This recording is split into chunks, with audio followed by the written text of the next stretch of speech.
ঘড়ি স্লো বা ফাস্ট হলে কখন সঠিক সময় দেখাবে তোমরা কীভাবে নির্ণয় করবে তার জন্য একটা ট্রিক্সের মাধ্যমে জানবো। দেখো এখানে অঙ্কটা কী দেওয়া আছে, তুমি ঘড়ির দিকে তাকিয়ে দেখলে তখন ঘড়িতে ঠিক সকাল 7টা বাজে। যদি ঘড়িটি প্রতি ঘন্টায় 5 মিনিট করে ফাস্ট হয় তবে সেদিন বিকেল 5টার সময় কত সময় দেখাবে।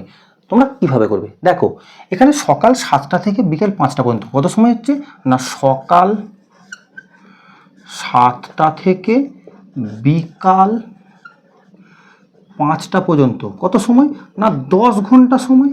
এবার দেখো ঘড়িটা প্রতি ঘন্টায় 5 মিনিট করে ফাস্ট হচ্ছে, তাহলে 1 ঘন্টায় ফাস্ট হচ্ছে কত না 5 মিনিট। তাহলে এখানে সময় কত তোমার 10 ঘন্টা, তাহলে 10 ঘন্টায় কত ফাস্ট হবে না 10 গুণ 5 অর্থাৎ 50 মিনিট। তোমার সময় হওয়া উচিত ছিল 5টা, কিন্তু ঘড়িটা প্রতি ঘন্টায় 5 মিনিট করে ফাস্ট হওয়ার জন্য 50 মিনিট সময় তোমার আগিয়ে যাচ্ছে। যদি সময়টা ফাস্ট হয় তখন তোমরা কী করবে, যে সময়টা বলেছে সেই সময়ের সঙ্গে তোমরা যোগ করবে, আর যদি স্লো হয় তখন কী করবে সেই সময় থেকে তোমরা বিয়োগ করবে।